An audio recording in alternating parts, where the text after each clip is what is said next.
Hello and welcome to glennzb TV for Wednesday, the show that puts glennzb into your virtual headset. I'm bringing New Zealand to the world. And the world to New Zealand. And I tell you what, don't you just love a meeting? Nobody loves a meeting more than I do. But I don't know about this one. UEFA, they're going to review some decision that nobody really cares about. There's some new competition which might be a challenge to it might divert people's attention away from the Champions League. But anyway, they're going to figure all this out at a UEFA meeting in Rwanda on Friday. Imagine being involved in something that requires you to attend a meeting in Rwanda. Don't get me wrong, if you're watching in Rwanda, I'm sure bits of you are lovely, but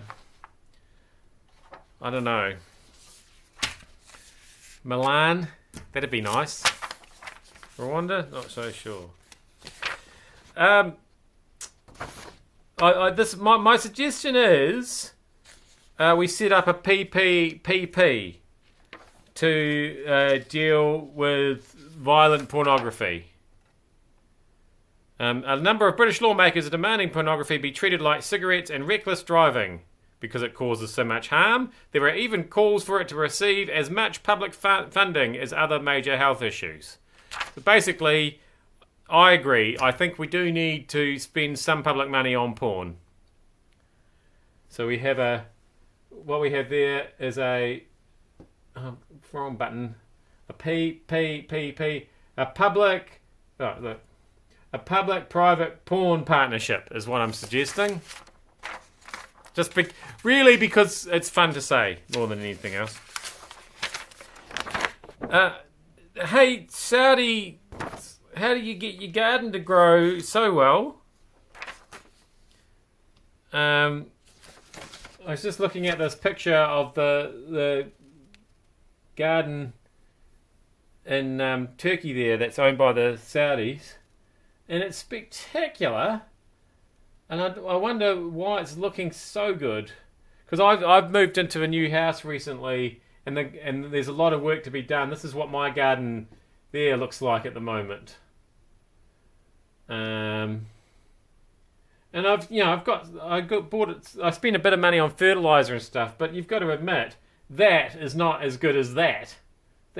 What is it that they're putting in there that is making that stuff? It's amazing. It's mostly desert in Saudi Arabia as well. They've got some magic ingredient going on there that's making that grow so well and so green.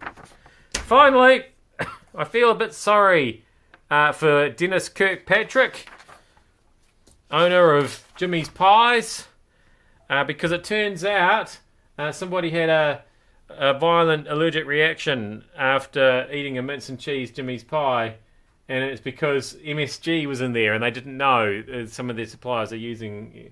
Hard to know exactly how many pies have been affected, but what I am prepared to do to help Jimmy's out is I can take all those pies off your hands. I think they're the mince and cheese ones, which coincidentally are two of my favourites. And as far as I know, I am not allergic to MSG, and I'll just slowly dispose of those for you over time. I am glennzb, desperately hungry. Thank you so much for having me in your virtual headset. See you back here again tomorrow for more.